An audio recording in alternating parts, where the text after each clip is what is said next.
team, and he was able to win the Euros with the senior team because their style is literally similar throughout, but it's not the same here in Ghana. Our head coach plays more defensive. The youth coaches, some of them play very offensive, and so there's not that balance in there. I hope that the GFA really looks at it. If they want to go defensive, they should do it across. If they want to go offensive, they should do it across, and that would inform whether they keep Carlos Queiroz or not. But to be honest, Carlos Queiroz has made Ghana a better defensive side. That was something that was worried under Otuado. Austria saw Ghana and gave Ghana 5-1 with cheeky ease, you see. So if Queiroz has made Ghana more defensively solid, I think he's made a case there, but definitely he would have to also make his case on the offensive side if he is given the job on a more permanent basis. World Cup, I think I was joking about Ronaldo's exit, but yesterday, a number of games, Spain beat Portugal by 1-0. There was a thumping or a thrashing of the US by Belgium. I was very surprised. I expected the US to be all over Belgium, but it didn't quite turn out that way. The last round of 16 games are today, but let's first talk about the fixtures yesterday. It was a very disappointing game, Portugal versus Spain. Very down, a lack of... I mean, if you watched Mexico-England, it was a complete opposite. That's Portugal versus Spain. But in the end, it was a pretty dying embers winner by Mikel Moreno that did the magic for Spain. Which club does he play for? That's none of anybody's business. I'm just asking the question. No, just answer. Okay, let's talk. You mentioned Belgium. His name. Which club does he play? Let's talk USA Belgium now. Which club does Mikel Merino play for? I was surprised because after the red card, why are you switching? The red card Which club does Mikel Merino play for? I'm the one doing this. Why are you asking the question? I don't answer the questions. We're having a conversation about. Yes, that is why I'm throwing a question to you. Just answer it and continue. Right. So which club does Mikel? No, Mawina. Which club does Mikel Merino play for? Mawina. Which club? Give me the World Cup song. So USA Belgium, I was surprised by it. I'll be very honest. I didn't watch that game because I didn't expect it to be so exciting. But 5 goals, it was quite the game. Yeah, it was quite a game. But before that, even though you didn't want to mention it, Mikel Merino plays for Arsenal. I've mentioned it for you. Are you happy now? Thank you. Anyways, so.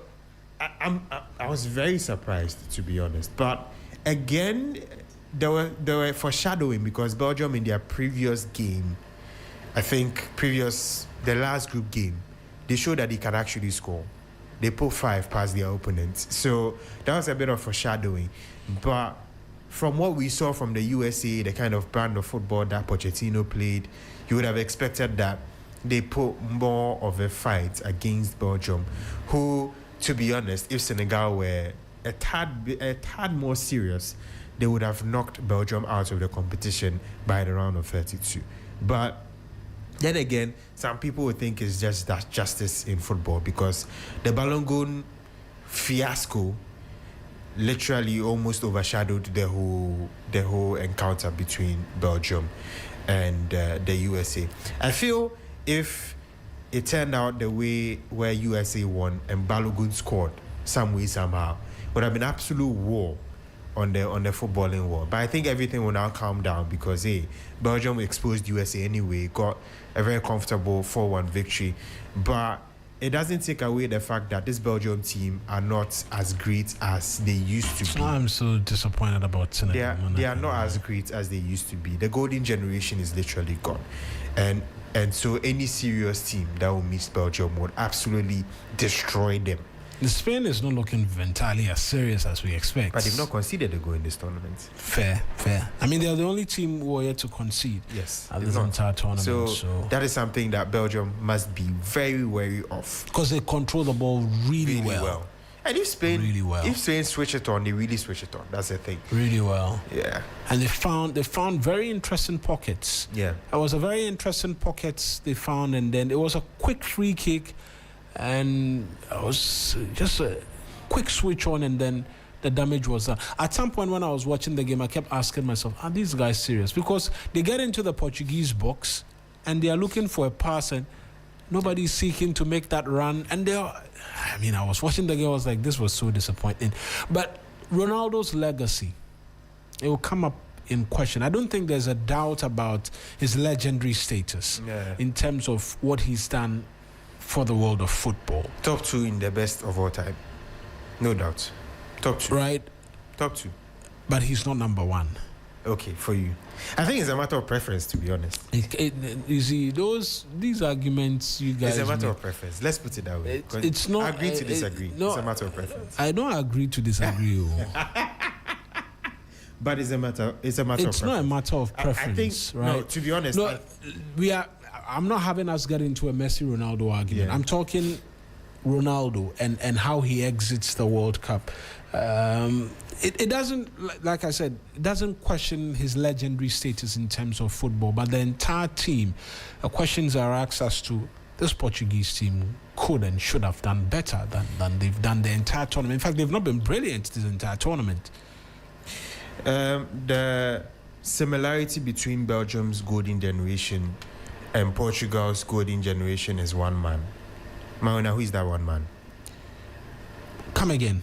The similarity between Belgium's golden generation and Portugal's... the coach. What's up, Bruta? What's his name again? Roberto Martinez. What's up, Bruta?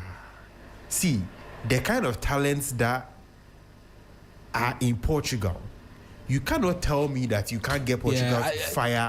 I was very surprised as to, because Rafael Leao was absolutely brilliant in that game against Croatia. Yeah. Right? Yeah. And then you go into the Spain game and he's on the bench. I'm asking myself, why put him on the bench when he did enough to have him start? And why sacrifice Vitinha in the second half? Because Portugal's midfield were actually solid. No, but still, I mean, Spain was still bossing it, but I mean, they could master and pass the ball around a few times, they right? They could hold their own until Bernardo Silva came in, and within the first 2 minutes, yellow card for Bernardo Silva. So it was a reckless challenge. It wasn't a matter of losing possession. And it was just a reckless challenge. I saw that challenge. It was reckless. And so that opened up things for Spain. They could play through the middle quite easy. They could play through the middle easily because they knew that Bernardo Silva already had a card. So they can play around them and create. Why sacrifice Vitinha? Roberto Martinez. For the Roberto Martinez conversation, I don't know why Portugal went in for him. Any other coach, any other coach should have been better. And they are automatically title contenders. In fact, going into the tournaments, when I found out they had appointed, I was very surprised. Yeah, because he wasted that Belgium golden generation. The Portuguese golden generation is not done. It's not. It's not done. In fact, some may argue one of the biggest bottlenecks or hurdles that had to be crossed could possibly be on his way out. It was a Ronaldo conversation, because in this tournament there's been conversations that do you bench or start him? Do you do this? Should he retire from international football? Right? This team is cut out to do wonders. In fairness, with a better appointment in terms of a coach as well. The opposing argument to that is yes, they will play better flowing football, but they are finishing. Gonzalo Ramos has proven he can finish. Not as good as Ronaldo. If we are being honest, he's not as good as Ronaldo. Even 41-year-old Ronaldo. So what do you do? That's play so you can create more chances, so you you score, or you keep the better finisher where the team is not able to create as many. Yeah, I find it strange that you have a finisher like Ronaldo, but some way, somehow, you can't even create for him. It's strange. And when he goes up, they create and play better. It's just strange. It's very strange. That's also down to the coach, by the way. And that's the conversations that ought to be had. But that's also down to the coach. I'll come back to that, whether or not it's a matter of preference. But today there are two games. You've taken sides already. I suppose you're a Ronaldo fan, and so you're saying, "Oh, I'm also an African." Are you not an African? No, I'm not speaking to that. I'm only saying that you're a Ronaldo fan. Nice I mean, that's not. Oh yeah, that's not under debate. Yeah, I am. That's fair. You are a Messi fan. No, I like to deal with people the way they should be dealt with. I don't like to mix things up. Oh, okay. Right? You're a Messi fan. I'm a Ronaldo fan. Yeah, that game, Egypt, it's Argentina versus Egypt, right? Yes. I like to always put the teams well. That's 4 p.m. today. Yep. African interest still looming large after Morocco. The big question is whether or not Egypt can do it today against title. You can call them title favorites, right? Argentina, because it's not it's a World Cup, right? And then Switzerland versus Colombia as well. Yeah. A lot later. That's at 8 p.m. Oh, then I could watch both games today. Oh, you can. I could watch both games today. Because there's no late night. There's no late night shenanigans. I'm just sad. I'm just sad that it's not Morocco facing Argentina. I think it would have been a better matchup than Egypt versus Argentina. I would have wanted Morocco versus Argentina. You think they'll beat them easily, right? Not easily, but they'll beat them. Right.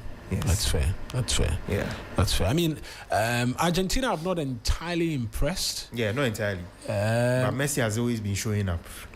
And his energy and finding the net. And persons argue that Cape Verde game may have exposed them a bit in terms of the press and all of that. But we'll see how that game plays out. Conversations around the game start at 3 p.m. Yeah. 2:45 actually. We're live at 2:45 yes. Because of African interest, and so we're building up to it. 2:45 here on TV3. I suspect we'll be live on 3FM as well. Yeah, fantastic. But when it comes to the GOAT debates, no, I have a message from a very distinguished listener. It says his choice for Ronaldo is based on the fact Messi is naturally talented, but Ronaldo is a definition of hard work. That's a fallacy, though. No. I have a lot of admiration for those who defy all the odds and make it in life. See his age and what he's still doing. And our man Jordan.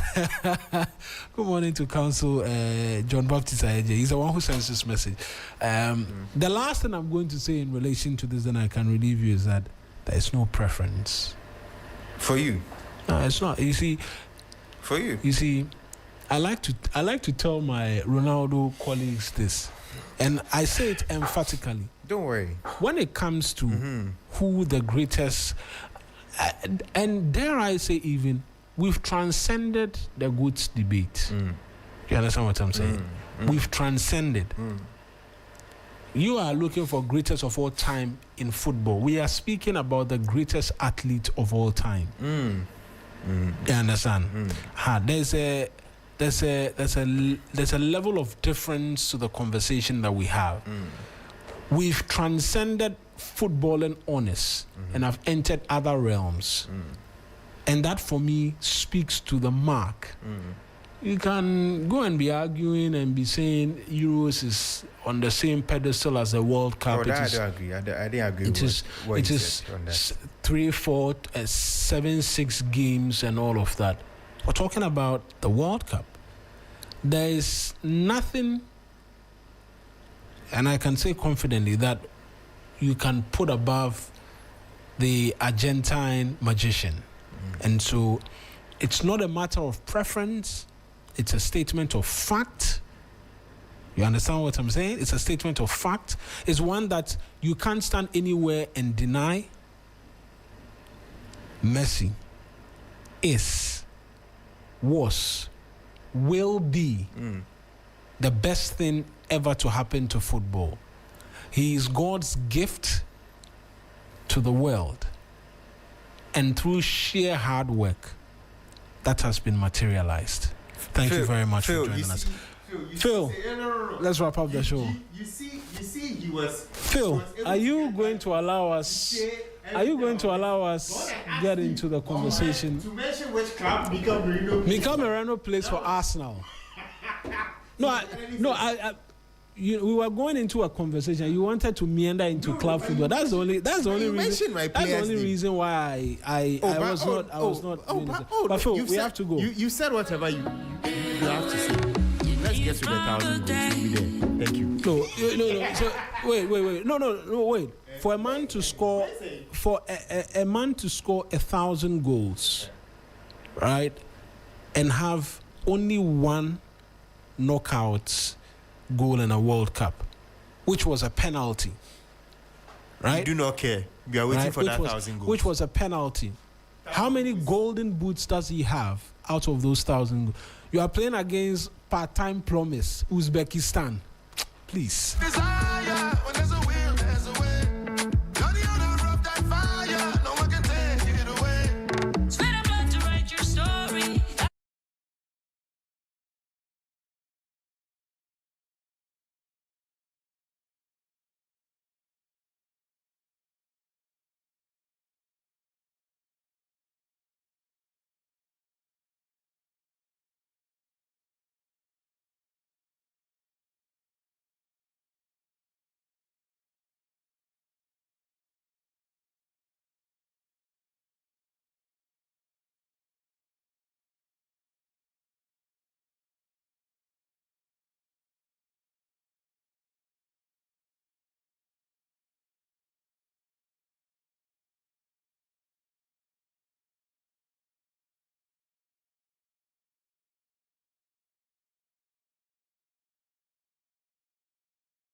that have been announced. So there is the emergency money for relief and mitigation. Right. Government announced that money, about 300 million cedis, with half for urgent relief and half for mitigation. Now, later reports said the Ministry of Finance had credited 350 million to the National Disaster Management Committee, the account at the Bank of Ghana. And then there's a breakdown, 200 million cedis for urgent relief, right, and then 150 million for flood mitigation. I'll continue shortly, but let's go to Kay, so that he walks us through the leisure of facts, flood resilience in Ghana, whether we are solving the causes or treating the symptoms. Kay, what do you have for us? Yes, thank you, Crosby. I think I've written on this largely, and basically, my opinion pieces are saying floods are not simply acts of nature.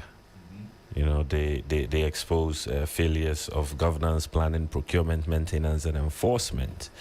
And my central questions have always been: where did the money go? Who approved the contracts? And why do the same places flood? Who benefits from repeated failure? So if we look at it from flood resilience in Ghana on the ledger of facts today, we are asking our big question for our big conversation: are we solving the causes or treating the symptoms? And I think in the last few days, the Garrett conversation has been one of the outstanding conversations within the space concerning floods and how we are able to manage floods, basically. So we'll take it from the Garrett financing. Garrett financed Ghana up to $350 million US. Okay. The total World Bank financing after US 150 million top up in 2023. The original approval was 200 million, initial Garrett loan approved in 2019, and then there was a top up in 2023 to the tune of 150 million US dollars, so making it a total of 350 million US dollars. Right. Now, if we look at the disbursed funds by June 2025, 127.1 million US dollars was disbursed. That amounts to 36.3% of total Garrett credits disbursed. And the Garrett transactions, if perusing their own records, their own ledger, we're seeing about 2,688 transactions in all, approximate number of payment records reviewed for this particular ledger. And then the total commitment, that's the gross Garrett commitment in transaction ledger, is 592.34 million Ghana cedis. Okay. If we look at the total that was paid, payments recorded in the ledger, we're seeing 551.57 million Ghana cedis.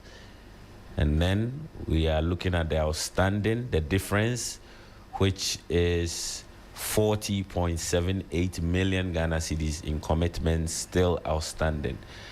Now, we look at 2019 to 2024 flood works, and we realize 65.07 million Ghana cedis, amounting 23.45%, clearly linked to flood and drainage works. So from 2019, when the funds, the first 150 was released, and subsequently in 2023, when 200 million US dollars was released, up to 2024, 23.45% only were linked to flood and drainage works. Now, if we look at the 2025 to 2026 flood works, we are seeing 208.95 million Ghana cedis released, and that makes up about 76.23%. And I think that's where a lot of people have been asking questions, that how come between 2019 and 2024, 65.07 million Ghana cedis was used. That's 23.45% of the funds were used.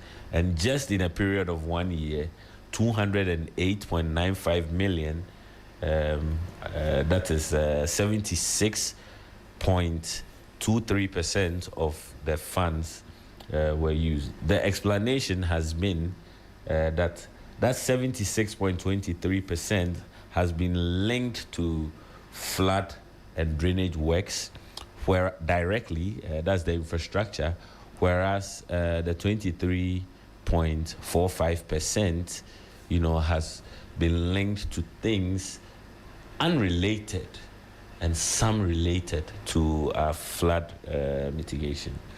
Now, if we look at the Odo capacity gain, that's reported increase by June 2025 is 0. Nothing has been done. In simple terms, so it's understandable. If we look at the detention capacity against... Okay, hold on. So the Odo capacity as of June 2025 is 0? Yes. But for the 65.07 million cedis, some was allocated to clear, to do flood and drainage works. Yes. The Odo was not targeted. The Odo was not part of those areas. It was supposed to. There are a list of places that should be done. The Odo is one of them. So ideally, if we look at the capacity, that is zero cubic meters has been. I see. Done. So we look at it, the detention capacity is still 0. And even with the 2025-2026 flood works program, yes, the 208 million cedis, yes, that also, I'm sure that is from beginning 2025, yes, up until we're still in 2026, yes. But by mid 2025, we still do not see any impact. No, we'll be coming to the 2025. Okay.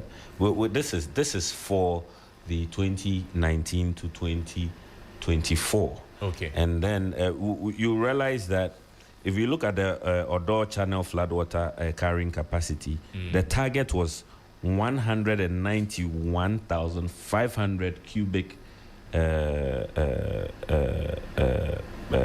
meter. That's the volume, but 0 was delivered. And I think that's exactly what I've been speaking to. If we look at the civil works that was done as well, or even if we look at the upstream flood detention capacity as well, that's the 1 million cubic meter in terms of volume. The detention capacity is also 0. Okay. And then we look at flood ponds built. The target was supposed to be 2, but none completed by June 2025. So this is capturing its entirety. Okay. And if we look at bridges constructed, there's supposed to be bridge constructions as well. We see 0 of 3 as well. So for our bridge constructions, we see a 0.3. Okay, let's move on and see. And then we look at the drainage repaired. We should have repaired at least 6 kilometers of drainage repair. We should have by 2025, and so far we have only delivered on 0.10 kilometers. 0.10. We should have done. Let me not sound like a non-mathematician. 0.10. We should have done how much? Yes, 0.10. That is less than 1 kilometer. No, but tell us, what should we have done? What was the target? 6 kilometers. 6 kilometers. Yes. From which period to which period? Garrett has been in force since 2019. So from 2019 till 2025. Yes. According to the Garrett project, yes, we should have done about 6 kilometers drainage repairs. Yes. And as we speak, yes, well, June 2025, yes, last year 2025, yes, we had done 0.10, not even 1 kilometer. No, not even 1 kilometer. Not even 0.5. Yes. And if we look at solid waste collected, we are looking at about 404,900 cubic meters collected and disposed from underserved communities. Then assets recorded is amounting to 362.34 million Ghana cedis. But asset register must show what became of flood control. So the big question is, are we reducing flood risk or only funding another cycle of reports, relief, desilting and reconstruction? And once we've gone through the ledger and we go into the big conversation, there's a lot more. So for those who are listening, it's important that we understand that when funds are committed to help solve a crisis, to help mitigate floods and deal with it to a large extent, and we are still experiencing floods, then we must ask questions. People have said that from 2019 to 2024, a lot of the commitments the funds used were overheads, like we've seen things like trainings and vehicles and things like things, COVID-19, things unrelated to the flood mitigation, the purpose of the funds itself, you know. And then from 2025 to 2026, you see, there has been an increase in expenditure. And people are asking, where is the value for money? Because as much as we say the funds have been used for infrastructure projects, we want to see the value for money. You know, what has the money been used for? Who are those contractors? You know, how were they contracted? Are they giving Ghanaians value for money? So these are non-partisan questions that need answering. And that is why some of us have used our platforms to advocate that the government must come clear on the figures. Because, you know, so far there's very little data on information. And even how we managed to get the ledger of over 2,000 transactions, you know, it's a miracle. And picking up from what the earlier ones you mentioned, yes, particularly for the drainage repairs, yes, that money was allocated for. Yes. But we did not do. We have only done about 0.10 kilometers off the expected 6 kilometers. And 3 weeks ago, a few weeks ago, I was saying that monies that are dedicated for these things, particularly for flood mitigation efforts, they should be ring-fenced, such that the way we are, it would be used solely for what for that purpose. Because the way we are, we will not prevent it from happening. Yes. We'll wait for it to happen and then we'll have to go and do something about it. Yes. By the time we want to go and do something about it, the money that we should go and use to do that thing, na meba school fees into media kotua, when you know that money is for rent. Yeah. When you know that money is for a certain particular purpose. Because if you don't do it like that, then that is what we're talking about this morning.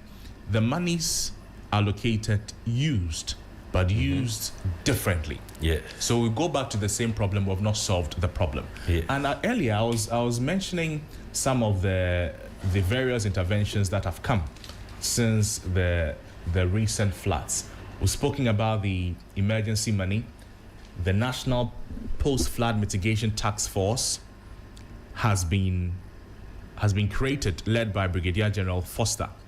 There's also committees for coordination. The military is leading the clearing of drains, rivers, and waterways. There's the mention of possible removal of structures on waterways. Now, also, there is the general cleaning, 2 days, Friday and Saturday. Government appointees directed to lead the cleanup, relieve items to affected people, a whole lot of others. My question, and I'll start with you, Patrice, is that do we are we creating or have we established many committees, projects, and interventions on flooding? We have. But why is the impact still failing? There's no leadership. There's no leadership and accountability to that. That's a simple answer. We take a lot of things for granted and we take Ghanaians for granted. So for me, some of these things, it begs the question of quality of leadership that we have and purpose-driven mindset to ensure that the ordinary Ghanaian, so to speak, does not suffer intensely at the hands of certain inept decisions that people ought to take and then they renege on them. Why would the Ministry of Finance, together with the Ministry of Local Government, decide to seek some funding from World Bank? And it is not that this funding is an aid that is just given to us. We would have to pay back because it is a loan. Where I get the mix-up has to do with the person who is even giving out the monies. They don't care. They don't seem to care because you have come for the loan and you claim you're going to pay back, and they've seen the trace or the line of payback. So perhaps they don't care about what you use the money for, as to whether it is used for the same thing or not.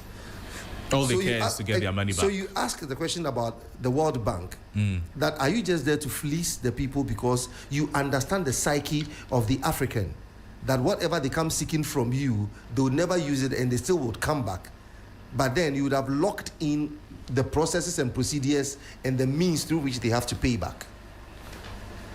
These are some of the key questions we need to ask. So the World Bank in itself is complicit in some of these things. Of course, I agree with you, Patrice.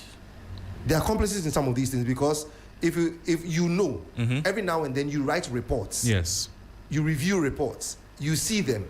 You call for them. And you get to know that monies that you gave out to a certain group of people, they didn't use it for this purpose. Yet you keep on giving out monies. So for me, if the Ministry of Finance receives the money on behalf of the local government ministry to ensure that we have to deploy these monies, go to hydrological services, go to the municipal assemblies, which I think is crap anyway, because they are not being effective. Yeah. Let's ensure that all these works are done. Because if you are a Minister of Finance and you have a clear mindset as to the path that you're channeling, whatever you intend to do, you are not going to take monies that has been given for another sector, which is very key and essential and significant, because flooding is not an easy thing. Per the stories that we have been hearing, people have passed. People have dependents that have passed. Livelihoods exactly. Away. You know, somebody gets electrocuted. That is just a life. And you think it's just easy, 9 months pregnancy, or somebody has waited like 12 years to have a child. And because of the negligence of a government appointee. The state. Or the state. Yeah. Then all these things are happening. This kind of attitude that we have is not going to lead us anywhere. It just makes us people who rape and rant. And then in the Bible, we become members of the Lamentation Club. All we do is to lament. All we do is to talk. All we do is to lament. All we do is to talk. And then this is, they don't get anywhere. So my question is, who took charge of the monies? If the monies were not deployed to where they were supposed to, who is supposed to be held responsible? And if so, has a person been held responsible? So I like the ledger that we're seeing. What is missing from this ledger is the name of the person who was behind it. And that's what I wanted to mention. When you're asking who is responsible, I'm saying that's why we have names. I know for a fact was received because the reports that I've read indicate that it received. Under John Mahama's first term, monies were received from the World Bank in that same state. So Seth Tekpe was the finance minister then. Who was the minister for local government then? You get it? So these are things these are the people we know. So it was Seth Tekpe. It was the minister of local government. I don't know if it was still 2019. No, I think 2013. Mahama's first. 2013, yes. I think it should be Julius Deba, the chief of staff. Yeah. He was minister of local government then. I don't know. I'm not too sure. But then, between these people and Atachia, we need questions answered. He should leave all the wound to me matters and all those things. Leave it to his chambers, let them handle it. And come and talk to matters of grave concern to the Ghanaians, because lives that are lost cannot be brought back. And when people are doing things indiscriminately, the message is sent to other people is that I can equally do it. The reason the Chinese are taking us for a ride, because when they come, you are doing terrible things. Nobody's complaining. So what do you expect? The name you're looking for is Akwesi Oponfosu. Akwesi Oponfosu. Yes, Akwesi Oponfosu. He was the Minister for Local Government and Rural Development for the majority of 2013. Great. And I'll go onto the phone lines and speak with Isaka Amonkote. But Kay, you want to make a point on a few things? Yes, I think a lot of conversation is going on Garrett. Yeah. But it's important we understand the foundational matters. So just so that we are able to help our audience who are listening for the first time get a proper context of the conversation. Garrett was approved as a flood resilience project. One of them. Yes. And Parliament approved the original 200 million financing to improve flood risk management, solid waste management, and access to basic infrastructure in the Odo River Basin. The original component structure allocated $92 million to climate resilient drainage and flood mitigation, and $42.2 million to solid waste management, and $58.8 million to upgrading flood-prone, low-income communities, right, and $7 million to project management. $7 million to project management. Now, the World Bank flood strategy was equally clear. Greater Accra needed an integrated flood risk program built around 4 priorities. That is, maintain drainage infrastructure, retain water, store flood water in upstream detention basins, and drain flood waters safely to the sea. It also identified non-structural measures such as early warning, flood zoning, resilient urban planning, and solid waste management. Now, the story has become more complicated, like we have described in the ledger, but it's important that we just put context to Garrett, which is making. I mean, there's been a lot of initiatives, but Garrett has been in the news a lot, and I just wanted to touch on that. So just so that we go over for those who are listening, from 2019 to 2024, the total amount paid in regards to Garrett was 277.46 million Ghana cedis. And the identifiable flood or drain works, that 277.46 million Ghana cedis was used for. The flood works of all this money, the hardcore flood works, not was the 65.07 million Ghana cedis. So the over 100 million. That is 23.45%. 23.45% of the 277.46 million Ghana cedis was used for flood-related interventions. And then in 2025 to 2026, almost the same amount. That is 274.11 million Ghana cedis was allocated. And 208, that's about 3 times the previous expenditure. That's 208.95 million Ghana cedis is what has been identifiable as flood and drainage works. I see. Particularly infrastructure, which makes up 76.23% of the total funds that were released. And Marna, I'll pick your thoughts on this. So what Kay is describing, I get 2 things. That number one, we put money aside to build a house. And then out of nowhere, we say that, if I get this food, I'll eat. Then I take the money, and then I go and buy it and I eat. I do that more than spending the money to build a house. That's one of them. The second point I'm getting from what he's telling us is that at a point, 2025 to 2026, yes, then we begin to, now I want to build a house. So we invest in it. Again, there's the question of the impact or the result of the huge monies that now we have spent in this. What do you make of the analysis Kay has made, and then we'll quickly go on to the phone lines and speak with local government expert Isaka Amonkote. A lot has been said, right? Yeah. Speaking to Garrett and the work that's been done and what is expected of our government between 2019 when we put pen to paper for this $350 million and now. The disappointing bit for me is when this is trivialized in terms of 65 million was used for COVID. Why was it used for COVID? And this should have happened. Why didn't this happen? You see, the bottom line is, when all is said and done, was there money? Yes, there was money.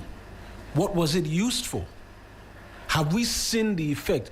$270+ million at least must translate into something tangible and feasible that we can all see. Yeah.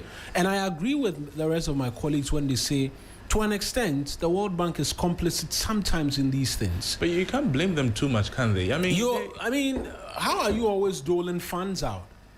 I think we've seen in the past, right, under the previous administration when our president was going into international conversations, you see people writing in the comments, don't give him money. Yeah. It still happens in other countries. Nigeria was have you noticed the recent trend that every election year we seem to be running to IMF?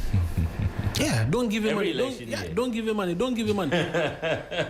We cannot excuse the fact that consistently it comes off as though monies are made available and the citizens don't see the benefit. I'm just going to veer slightly from floods to that children's hospital at, is it Wager? Yeah. Yes. Which is a World Bank funded project. The Akaway Hospital. Yeah. World Bank funded project. At least on that score, we are told the World Bank is displeased that the funds were bloated by 3-4 times. And so the hospital has not been opened. But when the money comes, what is it used for? And I consistently make reference to what Mr. Isi told us last week, that when it was time to carry through the implementation, stakeholders were brought together. There was a decision, and these are not my words, they are his words. There was a decision to have it done by MMDAs instead of a national focus, because the national focus, it would have led to drains being constructed, persons' homes could have been affected, and because of politics, they opted out, let us give the monies to the MMDA so that they will do their, that is where we are today. You understand? And so we hear all of them say, let's take a nationalistic approach to this now. The question is, will we see it come to fruition? What happens to the remainder of the funds even? Because the World Bank issued a report last week about some of the funds being locked as a result of austerity measures and what have you.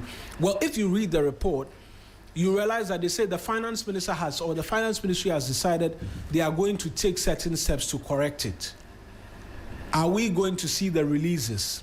When we see the releases, who are the individuals who are going to be supervising? The Works and Housing Ministry, for one, is one of such ministries. I was hearing the minister speak in Parliament last week saying they needed to sign off contracts for the silting of drains. One Honorable Gilbert, something. Kenneth Gilbert AJ, right? That they are going to sign off agreements so that we can have contractors move in and desilt the door and all of that. The citizenry or the persons who went through this difficult period care little about the explanations and more about the tangibles. True. I am someone who speaks to patience because everything takes time. I mean, the door will not be desilted in one day. It will take a process. When they are building a new road for you, like the Temamoto Way, you will go through moments of difficulty. Yeah. Patrice is signed because the motorway has become a very difficult place. Anyway. But when it's done, you will enjoy the benefit. When you show us that work is being done, and it will take this amount of time for it to be dealt with, we will accept and we'll come to the realization that this and this is the case. But in this case, where are the works? It's a question. Right. And on that quest for accountability, Isaac Amankote is a local government expert joining us. Mr. Kote, thank you so much for staying on the line all this while and listening in on the discussion. What kind of accountability should exist after repeated flooding in the same areas? I am beginning to be fed up discussing flooding in Accra, but I will try. I have a passion for local government, so sometimes I get overboard and get angry over what we are doing to ourselves, Naturally, Accra is a lowland area, naturally. Accra is surrounded by what we call the chain mountains, from the Shire Hills through to the Kwapin Mountains, the Nsawam area, Adeso area, and then push up at Makati Hill. And as we all know, Accra has about 5 water basins. The Sakumo Basin, that is Tema and Nungua. The Sango River is around that area. Then from Teshi to Labadi, we have the Peshi Lagoon receiving the water from upstream through Chadu and then into the lagoon. Then from 37 area up to Alajo, Kotobadi area, Caprice, we have the huge water basin from Asalom down to former Krimetu, and then through the underground to the Ghana Commercial Bank behind VIP, that area. And then the Onyanshia and Odo, they meet at Caprice, and they all go through the channel, that huge drainstorm into the Koli. Then we have the Densu that takes care of, it runs through Pokwase, Amasaman area and through the Saki River and then into the Koli area. And then we have the Lafa Basin from Akraka up to Dansoma. Now, what are we doing to ourselves? We have wetlands along all these areas, wetlands. So maybe a couple of years where we don't have much rains, individuals go and fill all the water, the wetlands, and then they go back to the assembly and apply for rezoning. Because during that time, yes, when you get there, they have built already. And the assembly will also approve the rezoning. And then some of them get permits. Typical example is Chadu.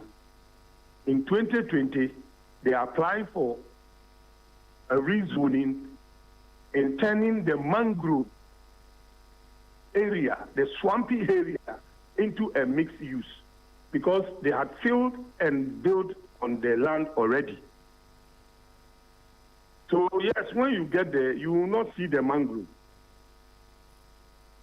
And the assembly will be compelled to issue a permit to them.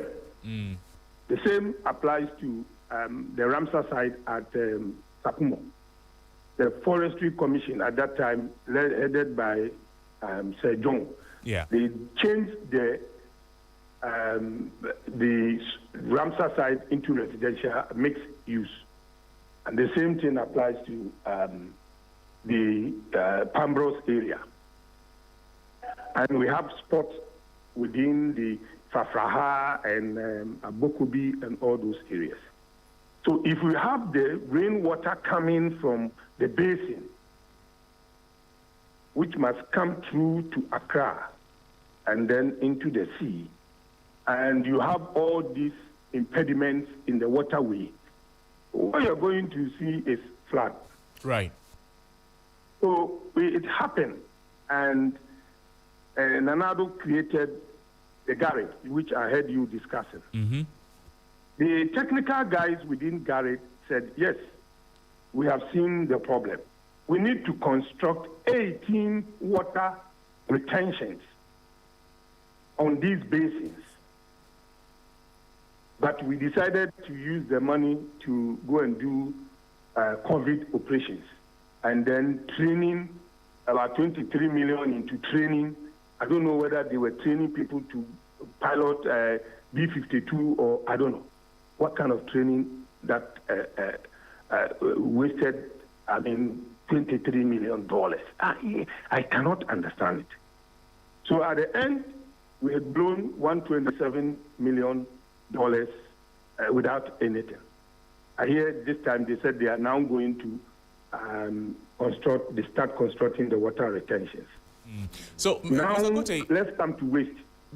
We'll get there shortly, but based on your experience in the work of the assemblies, when these decisions are taken from the central government, does the assembly have any way to demand that what you people said, what you advanced to get the money, is given to the assembly for the assembly to take to do what they have to do, or the assembly is just handicapped based on the system that we operate in? No, as for the assemblies, they don't have the capacity to even get involved in hydrological matters.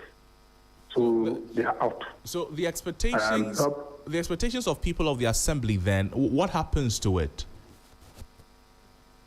Well, we from time memorial, we used to have a hydrological department and the Ghana Highways. Mm-hmm.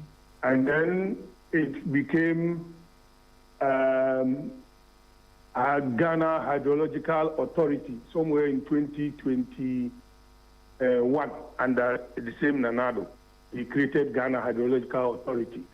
So Ghana, the hydrological problems have been handled by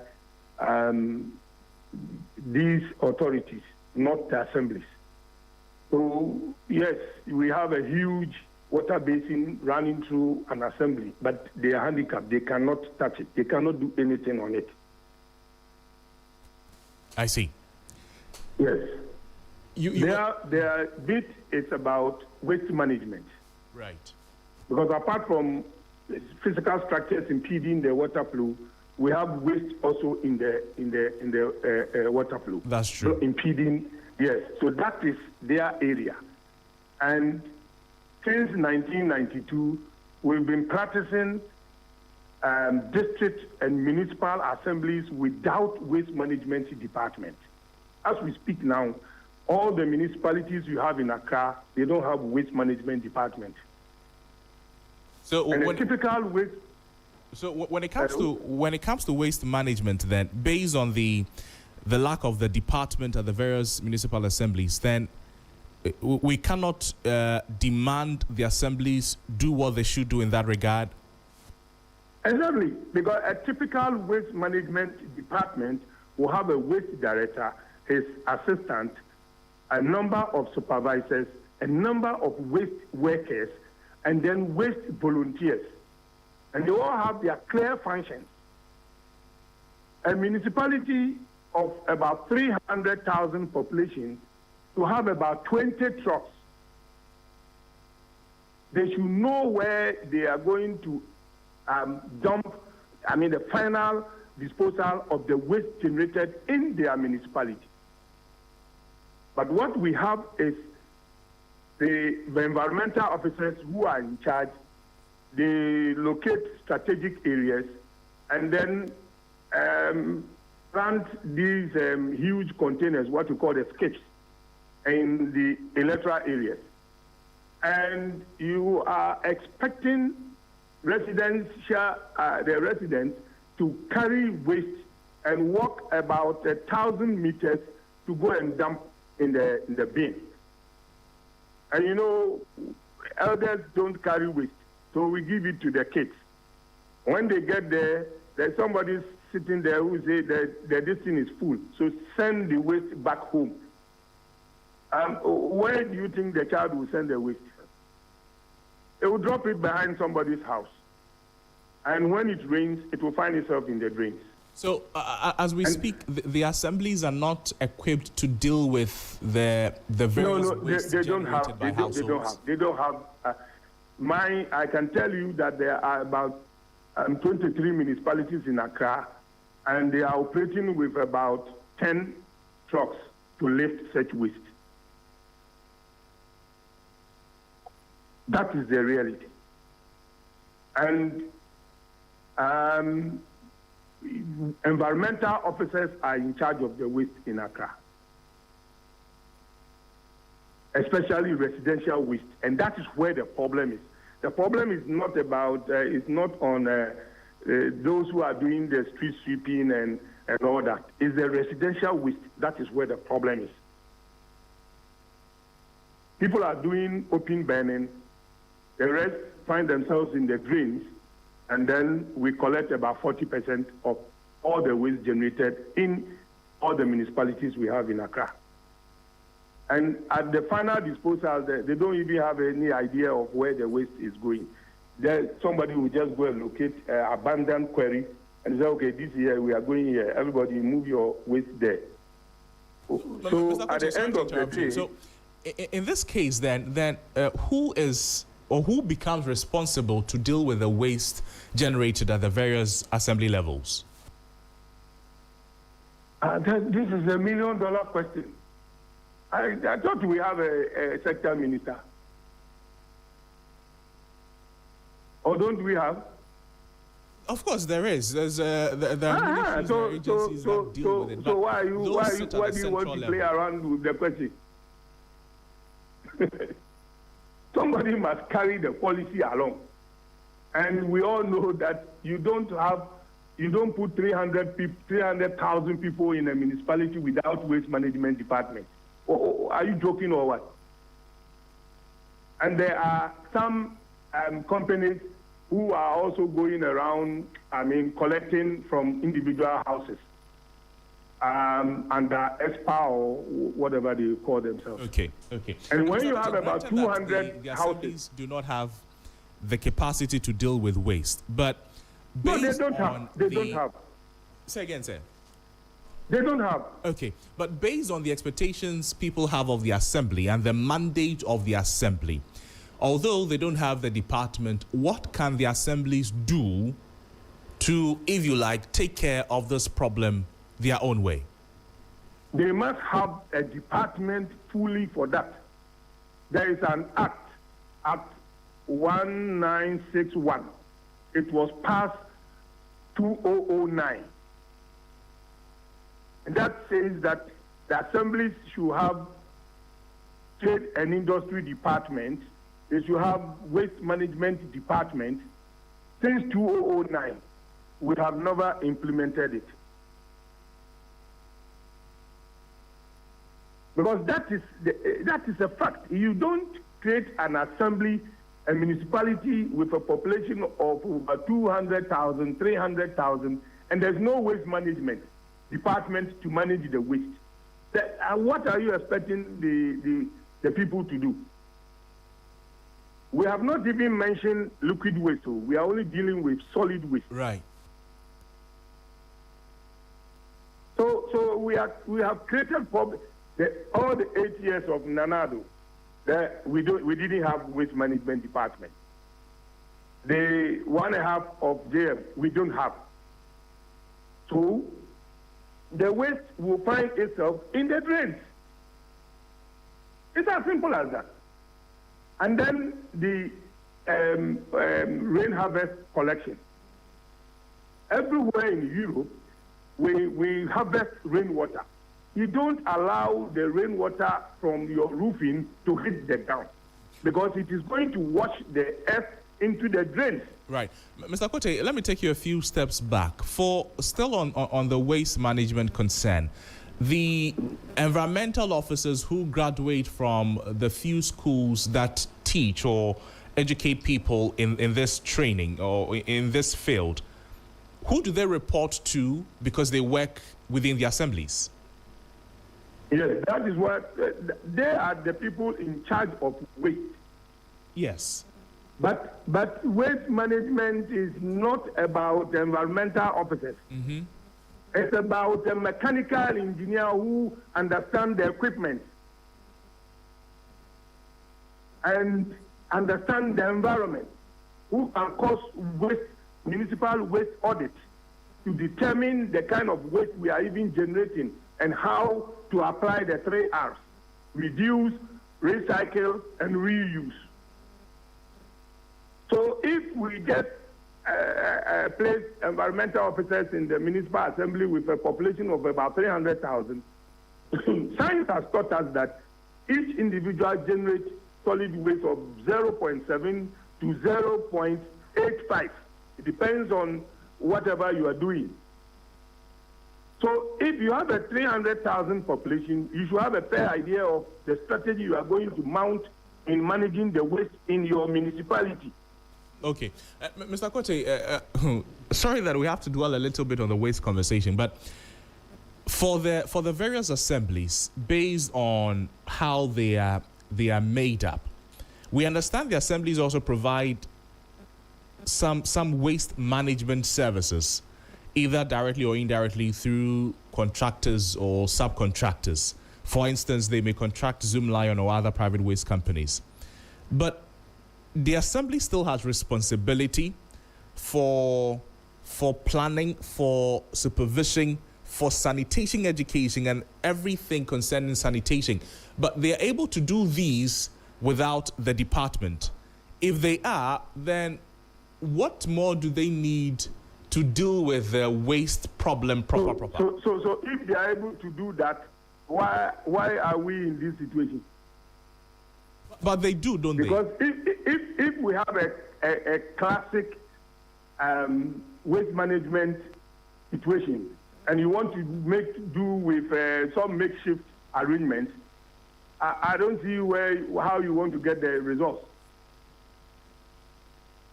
Because you see, the assemblies can engage contractors to assist, but who supervises the contractors themselves? Because if in my residence, for instance, I have engaged a contractor, okay, the assembly brought the contractor, and we have signed onto the contractor in lifting our waste. But the contractor sometimes comes and do the lifting. Over 3 months, he will not visit us. 3 months. And if you have about 200 houses, and only 20 or 30 people have registered with this company, the rest, what are they doing? And whose work is it to supervise that all the rest of the houses are also following some waste management regime?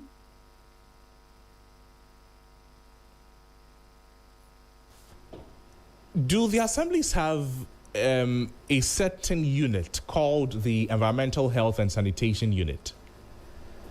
Yes, they have it. But that is purely largely environmental matters, not solid waste or waste department. There's difference between sanitation environmental department and waste management department. Two distinct departments. One will have to be checking mosquito net application and food hygiene and the rest. But solid waste department is a full-fledged department to manage waste. You don't I don't know whether you are understanding what I'm saying. Because a public health officer or environmental officer, the ones we call tankers, they are inspectors of facilities. When you have a hotel, they come there, they want to see that the hotel is suitable for accommodation and all that. And those who are food vendors, they check food vendors' certificates and then determine who can prepare food for consumption and all that. But solid waste management is a different department on its own, dealing with solid waste. Mr. Kote, hold on for me. I have some colleagues with me who would want to ask you a few questions. Yes, I heard them earlier. Yes, Mawina. Mr. Kote, thank you very much for speaking to us, and the insights have been great in terms of what we've been hearing. Considering that the environmental and sanitation officers do not cut it, I hear you say that, look, this goes beyond the assemblies. But for a start, can we or should we be advocating for designated officials, technical persons within the assemblies who can begin to help deal with the waste from the assembly level, even as we hold the local government minister and the agencies behind him or below him responsible for what appears to be a failure to a great extent in being able to manage the waste over the last year or so? No, it's not about last year. It's been with us for over 10, 15 years. I mean, running the assemblies without waste management department. I just said that there is this LI 1961. I don't know whether you can search for it and then we speak to it. It has waste management department and it has given it clear functions. You see, yes, we have environmental officers in charge, but environmental officers, they don't have that capacity. You see, when you I don't know whether, you see, the situation we found ourselves in is we have planned the whole waste management thing towards one person. I don't want to mention it, but that is how, that is the fact. And a municipal assembly with 300,000 population, you don't even know where to dispose of your waste to begin with. You don't know it. So somebody will tell you, I have a place somewhere in Sawam to move your waste there. Then you engage waste companies to assist you, and then they come around as if they are working. Meanwhile, the residents know that they are not lifting the waste. And then we place bins, skips within the municipality. And, you know, some arrangements are made for some trucks to come and lift them and then go to wherever they are going to dump them. We are not doing management of waste. What we are doing is just generate the waste, lift, and go and dump. That one, everybody can do it. But we need to do what we call management. Then we must apply all the tools in management, in managing waste. I see. Mr. Kwesi, we'll get back to the waste conversation, but you were listing some of the concerns, and we had to stay a little bit on the waste conversation. But move on for me. You've spoken about the waste concern. You've spoken about also the nature of Accra, for instance. Continue, sir. Okay, so if we are supposed to free the water channel and allow the water to flow to wherever it's going, and we impede the water in whatever form. For instance, the Korle Lagoon through the Odo passes through the Agbobloshi area. And we all know, yesterday I drove past the Korle Lagoon. We have filtered the lagoon. For all these years, people are closing the lagoon with sawdust, and they are putting their crazy hats on the lagoon, and we are closing the lagoon. So the volume of water coming, where do you want the water to go? I don't understand why we are doing this to ourselves. We have filtered the Korle Lagoon that should receive all this volume of water coming from upstream. I don't know how we want to develop the country. We must invest in, you know, sometimes I get mad over some of these things. Mr. Kwesi. Accra, under AMA. You see, in the morning, if you are up in the air, you will see everybody trooping to Accra Central. And then in the evening, we all move out. We can't plan a city like that. We cannot manage anything under such conditions. You see. So if Accra market, the Mokola market, the orientation of the market is wholesale marketing. So when you are from Sawam, Medina, Okwase, you all go there and buy from the wholesale guys. And then you come and retail. But then the wholesale guys have turned themselves into retailing. So they have people all over the area doing retailing. So you see that we have defeated the orientation. So you have a number of people within Accra Central under AMA, which, I mean, the people are not staying there. They go and do their businesses and then they move out. So AMA is always under pressure. And then when you turn right, you go and meet the people who also are coming from, I don't know where they come from, to come and develop Agbogloshi. And day in and day out, they are building their, these structures all over, and then silting the college. Mr. Kote, I'll let my colleague Patricia Megashi ask you a question or two, and then we can pack the Mr. conversation. Kote, I'm extremely excited about the things that you have said. You've actually made my day. You have made my day. I'm serious. I'm that kind of a person like you. You know, we need things to be solved. First of all, have you written a book? I am on it. Okay. So it would be nice to read from you, and then we do the implementation possibly. What are the bottlenecks that you have personally encountered with regards to giving advice to whoever it is that came to seek it from you, especially people within the governmental setup? What has been your personal setback? Funny enough, under NPP, somebody placed my name somewhere within the circle, and they were like, no, this guy is not one of us. He's not one of us. No, we are not going to listen to him. And then my name was stuck off the table. Now NDC came. I have made attempts to talk to people. Last 2 weeks, I booked an appointment with the regional, the local government minister. I sat in his office, his waiting corner for 3 hours. After filling the form and whatever, 3 solid hours, from 8 to 11:30, more than even 3 hours.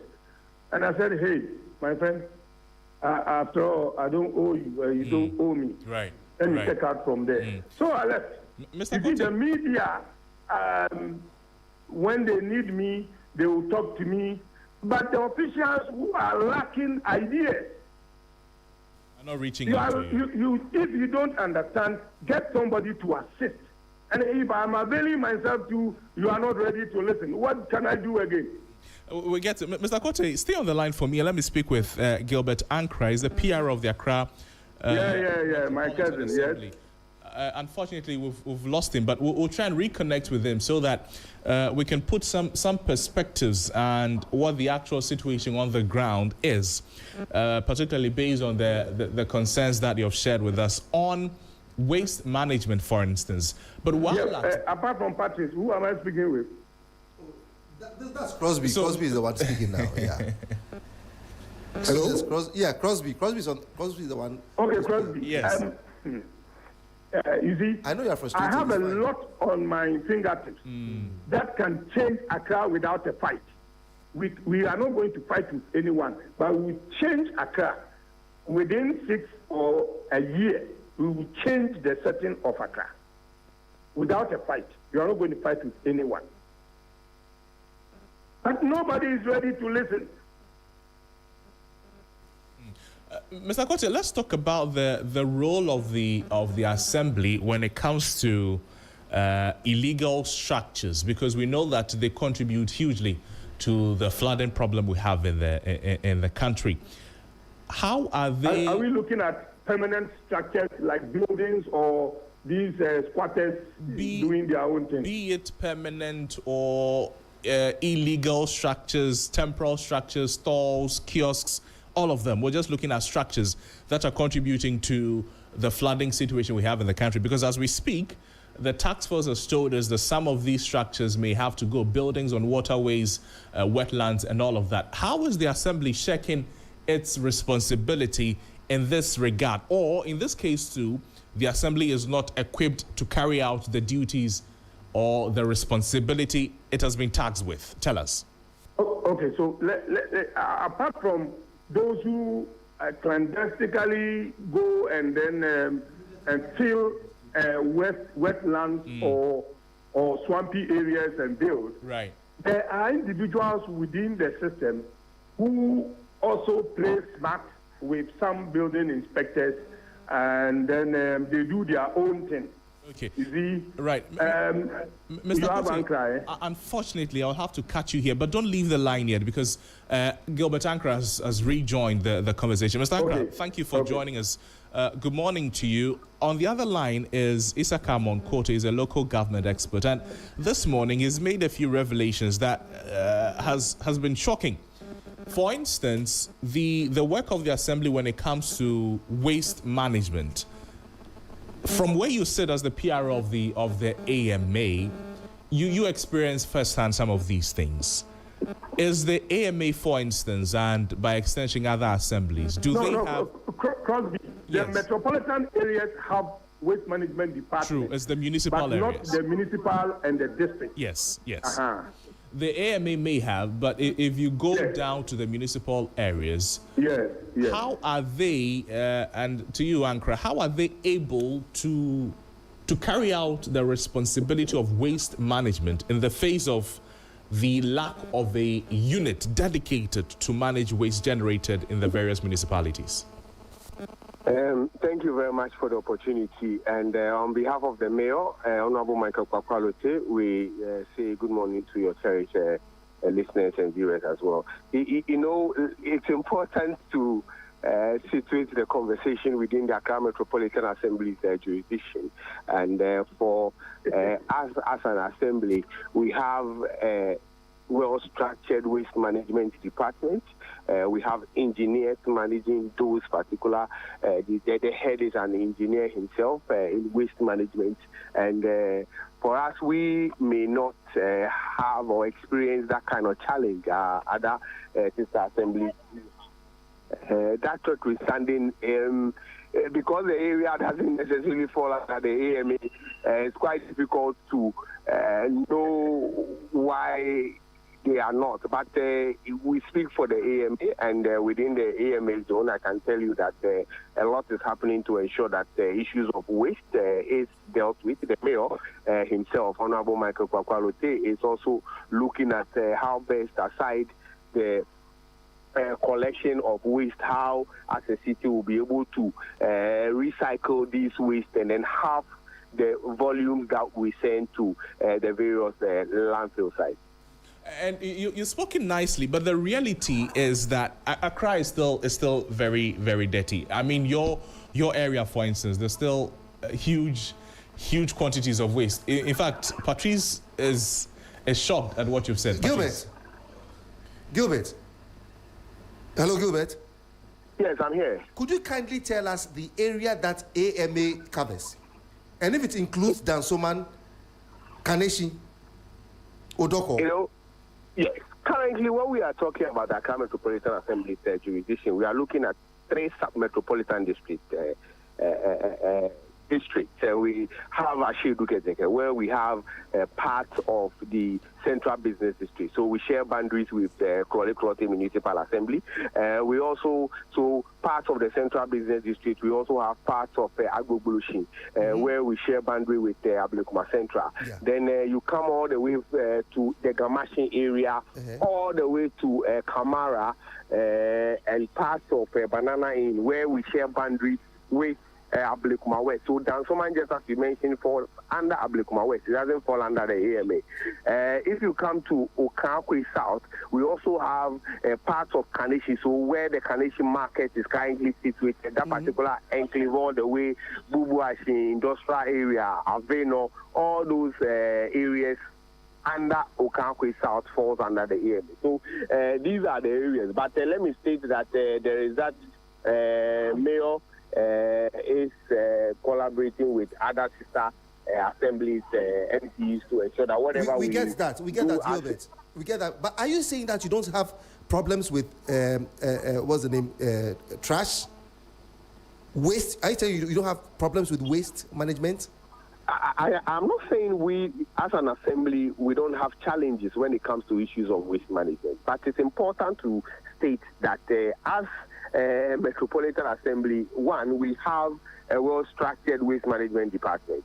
That's what we stand in. If you come to the assembly, currently you spoke about the fact that there are waste all over. Of course, we appreciate the fact that the flooding has brought a lot of debris, and as a city, since Monday, the mayor declared a 1-week clean-up exercise. Gilbert, sorry, I'll be interrupted because I am not understanding what you are saying. Because the floodwaters bringing the silt and the garbage now is a matter that just happened a week ago. Prior to that, I understand you have a department that is well structured. What is your department doing on ground, such that people who live within the environs and the community that you have so mentioned would not complain about what's the name, trash?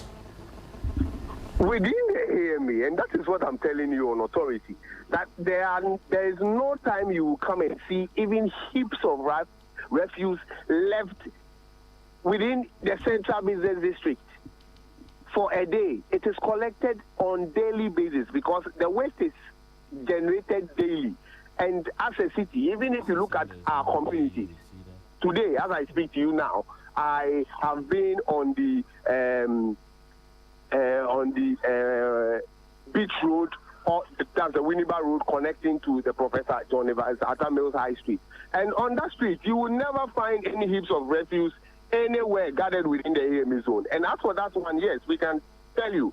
Of course, I was pinpointing to the issues of the flood debris because, a lot more is happening to ensure that some of these waste is evacuated within the city. Let's not dwell solely on the post-June 29 flood, okay? The concern is way before the flood, way before the incident happened on June 29.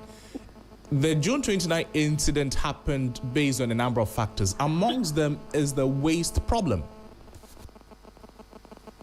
And that is what I am telling you. That within the Accra Metropolitan Assembly, of course, in as much as there will be challenges with respect to waste management, how waste is even evacuated. Within the city, we don't leave waste uncollected. The only challenge I can even pinpoint, if you come into the central business district, has to do with issues of littering. And even with the littering, a lot more is happening to curb that particular behavior. The mayor has ensured that public bins have been installed within the city. Of course, we have some who normally do some of these things. Hence, a lot more is happening. But within the Accra Metropolitan Assembly, I can tell you that issues of waste left uncollected, heaps of waste left within the city center, within the community, it is something that you cannot see at all. And that is why I am even trying to look at the current situation where the flood debris, the assembly is putting in a lot of effort, a lot of resources to ensure that this post-flood waste is cleared from the communities to. How do you manage waste? How do you manage waste at the assembly? Where do you dump them? How do you manage it? And how do you keep that environment? It's important to appreciate the fact that as a city, for instance, let's look at the central business district. So normally what happens is that we have, after traders are done with whatever they are doing, the assembly, we have street sweepers who normally move into the central business and ensure that they sweep the litters, clear everything, gather them, and then we have our trucks coming in to ensure that they move these waste that has been gathered by the sweepers to the final disposal site. So currently, when it happens to issues of how that particular area is kept clean, that is what is done, and it is done on daily basis. Gilbert, where's the final disposal site? Where? For us as a city, when we move the waste, we normally send them to the Adepa landfill site. Yes, of course.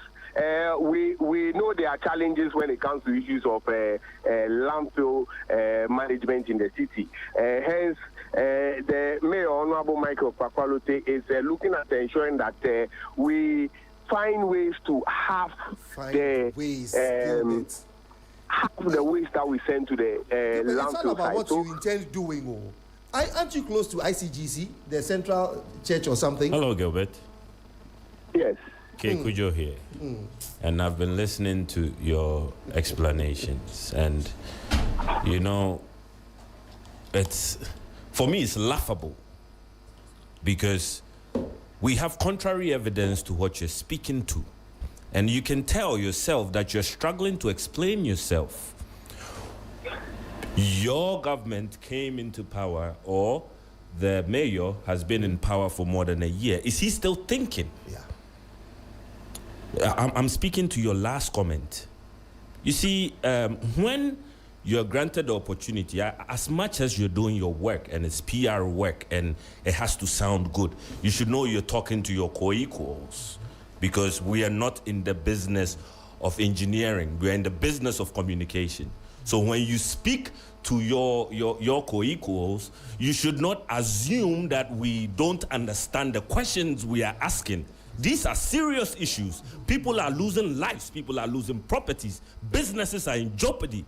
And you sit on the phone and you're telling us that, what are you talking about, my brother? What are you talking about? I'm just here. All I had to do was simply Google, and I found out that you're lying. And what am I lying about? You're telling us that. I cannot lie. You're telling us that. Look, let me tell you something. Let me tell you something. That is why we've made ourselves available to explain the issues, of course. Right. So it is not about that. But if you would allow me to end, you would understand and appreciate where I am also coming from. And you spoke about the fact that the mayor being in office for a year, and we are now thinking, how I speak to you now, Mayor has ensured that the plastic waste that is generated, currently we are looking at separating the waste so that we turn some of these waste into, we recycle them. And, it's a process. As we speak now, we spoke about how waste is being managed within the Central Business District, how the entire city is kept clean. And I was trying to explain that this is the processes that Assembly has put in place to ensure that we do the sweeping. Of course, we appreciate the fact that when the waste is evacuated, we have challenges of landfill sites. And I acknowledge the fact. So I am not taking this interview lightly at all. Right. Gilbert, appreciated. Mawena Egbeta here. So we know that since the contractual arrangement with Zoom Lion was abrogated, municipalities, metropolitan assemblies, and district assemblies are expected to find solutions to waste management. For the Accra Metropolitan Assembly, and you've spoken to catchment areas, Kaneshi and the likes, which are within the AMA's jurisdiction, who is in charge of waste collection for the AMA at these respective places you supervise? Thank you very much for that. When it comes to waste evacuation in the city, currently Zoom Lion is not out of the chain.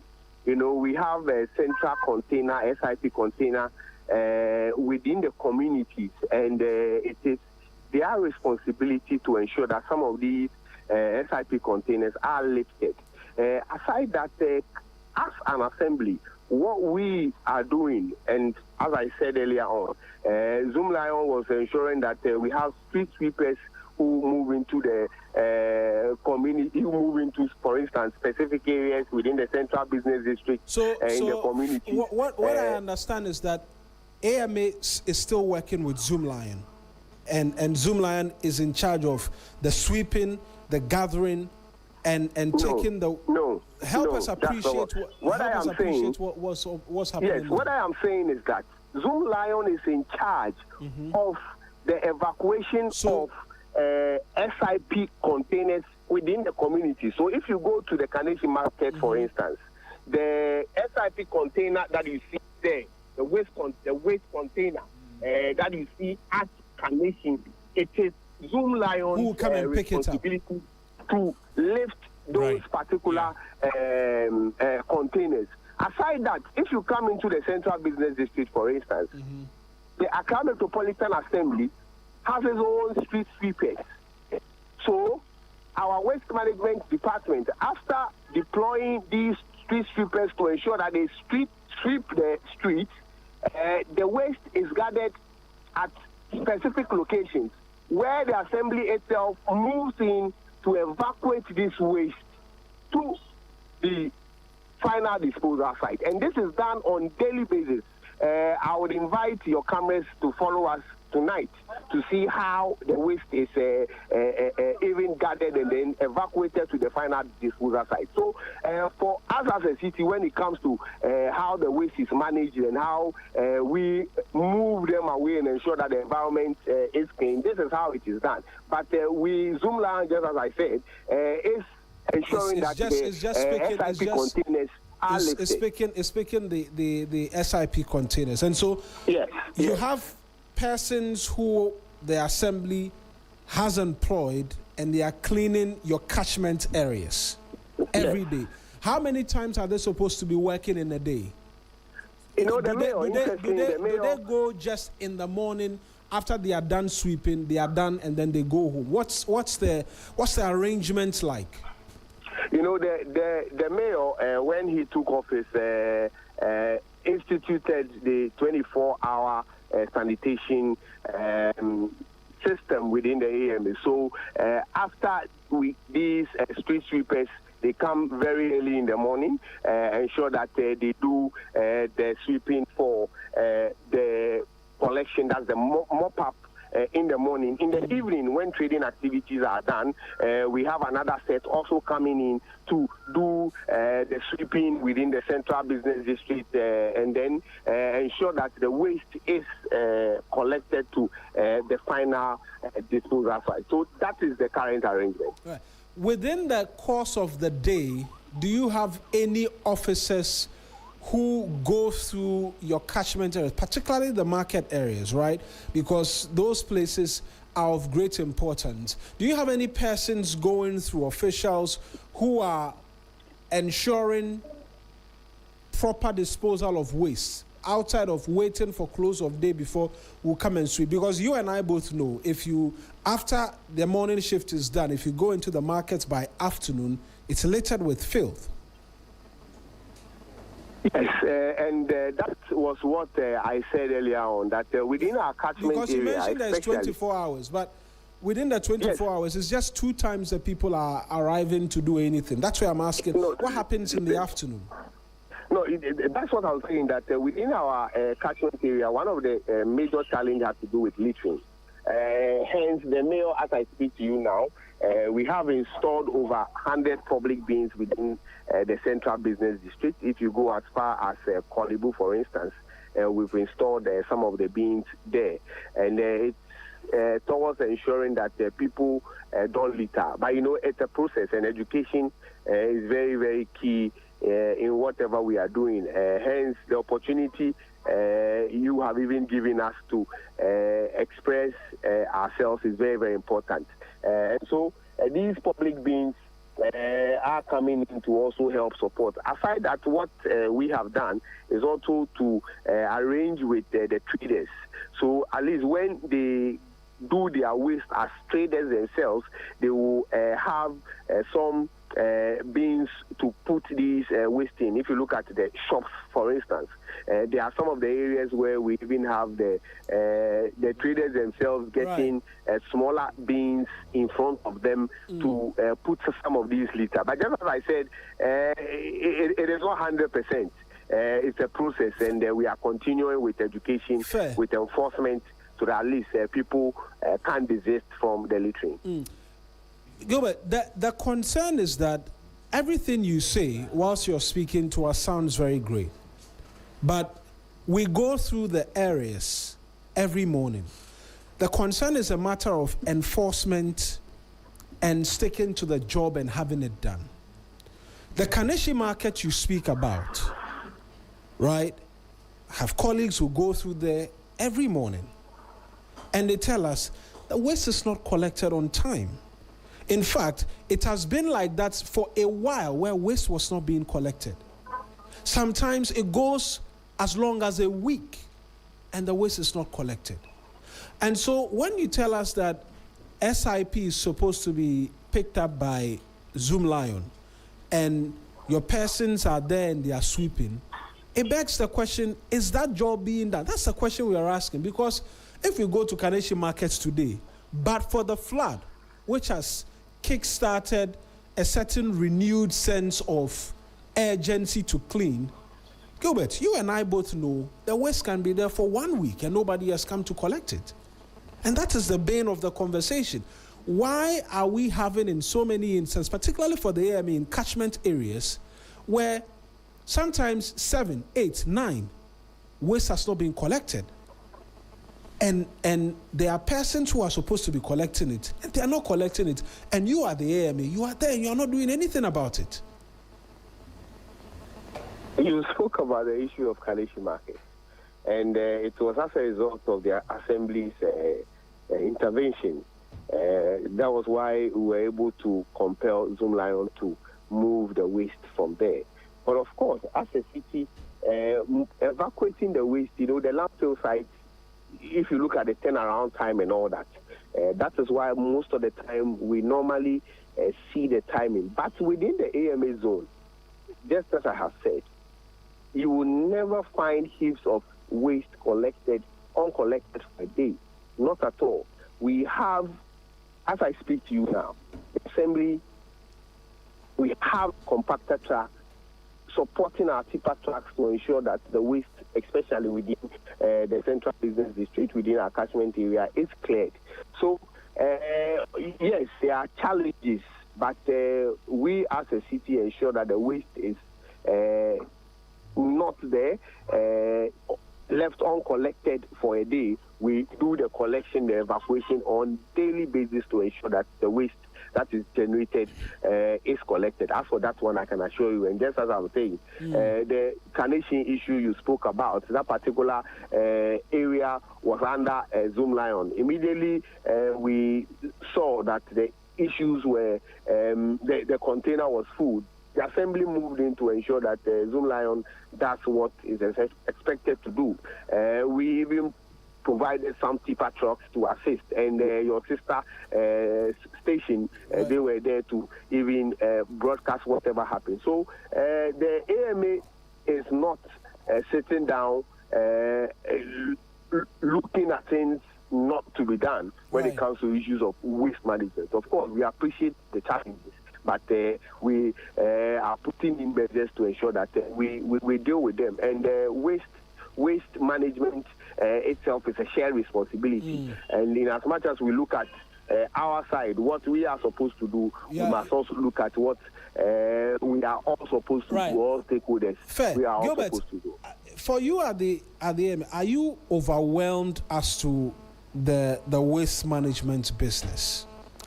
Is there genuinely a challenge that, look, the waste we are producing is more than contractually, is more than needed, and it's getting to a point where you're overwhelmed as to dealing with waste within the capital, or at least your catchment areas? I will not say that as an assembly we are overwhelmed, but of course, the waste that is being generated is quite on the high side. And as a city, we are looking at halving the waste that we send to the landfill site. And just as I said, it's a process. We would ensure that people understand the need to begin to look at how we recycle the waste, because on daily basis we all generate waste. Today, for instance, I can assure that some of us we've bought something one way or the other, and there are some waste. Have we thought of where we are sending the waste? Currently, as I speak to you now, the AMA is trying to educate residents on the need to practice the 3 hours of waste management. So in our schools, what we do now is in our schools, within our area, we move in to educate. The information services van is also supporting to educate communities on the need to begin thinking about how we can recycle our waste. And if we want to recycle the waste, what do we have to do? We must begin Fair point. The last thing I want to find out is about the landfill sites, right?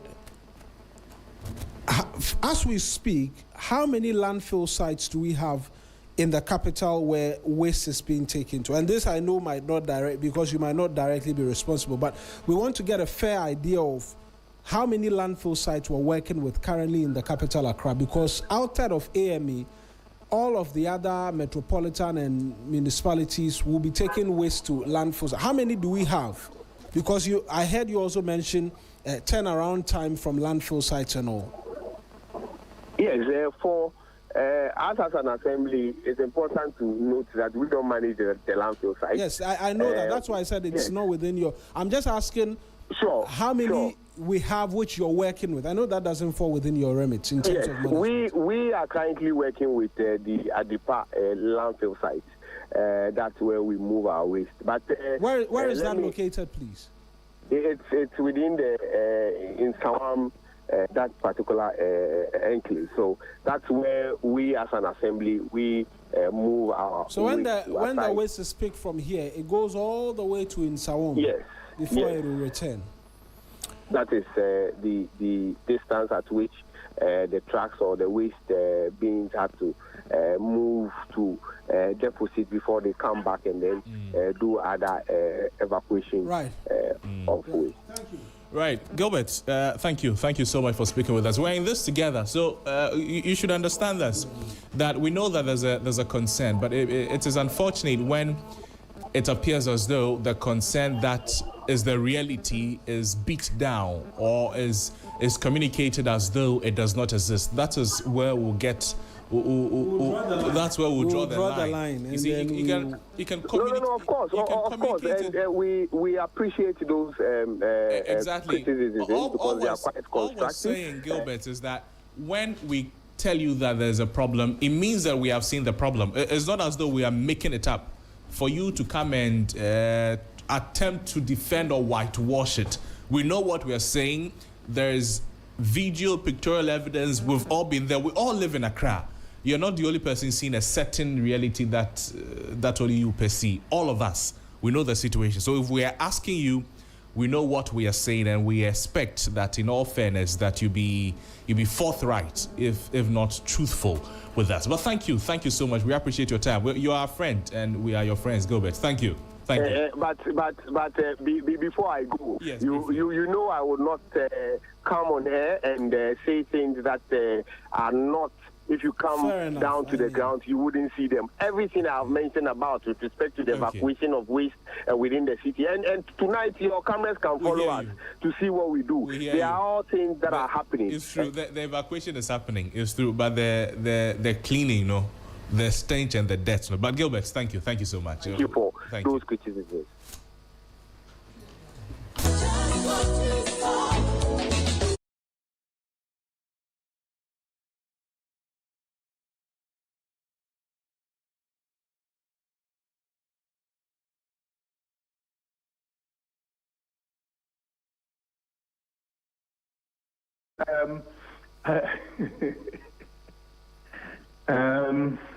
It is well. Don't worry. It's okay. I think Gilbert has done well. Spoken to the issues. Yeah, but Ejumanoso. Mr. Kote, thank you. Exactly. Thank you so much. Thank you so much. Isaka Monkote is a local government expert speaking with us there.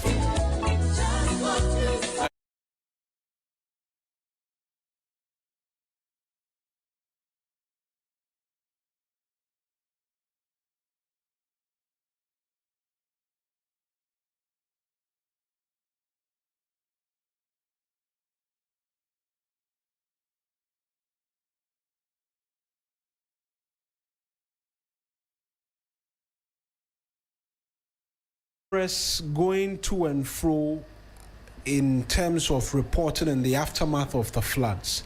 These are persons' lives which have been brought to a standstill, right? And so sometimes when we're asking the questions, it's not as if it's coming from a place of, for us here, we never find anything positive to say. That's what I told him. It's not as though we don't know what we're asking. We know what we're asking. People are going through it, and then we want you to be forthright. And we can have a conversation about attitude, but I will always say that when people enforce the law, nobody gives a hoot what your attitude is. You fall in line. The system can fix the attitude. Thank you. Okay, you have a word or two? I think my final words are that, in fact, it's been insightful listening to him. I wouldn't say they are not doing anything, but epokransio togum. Yes. So we expect that they do more. Exactly. So when you engage us and you say otherwise, I mean, we'll come get you, because we see the reality. Thank you. Today's your birthday. I want to wish you a happy birthday. To a few celebrants this morning, happy birthday to you. The first birthday this morning is a happy birthday to you, Salome Sewa Adwan Padu. Thank you for choosing to spend the rest of your life with me. I appreciate you. It's from your husband, Richard Bright Adu. So this is the wife of Richard Bright Adu. Very beautiful woman. Happy birthday. Brother Richard. Our brother Richard. Richard, happy birthday to you. I think you do not stream the birthday part. Quite also, happy birthday to you. You're such a life. God bless you. We appreciate you so much from your friends at the Gimpa International Relations class. If today's your birthday, happy birthday. News is up next with Christabel Sasses Treve.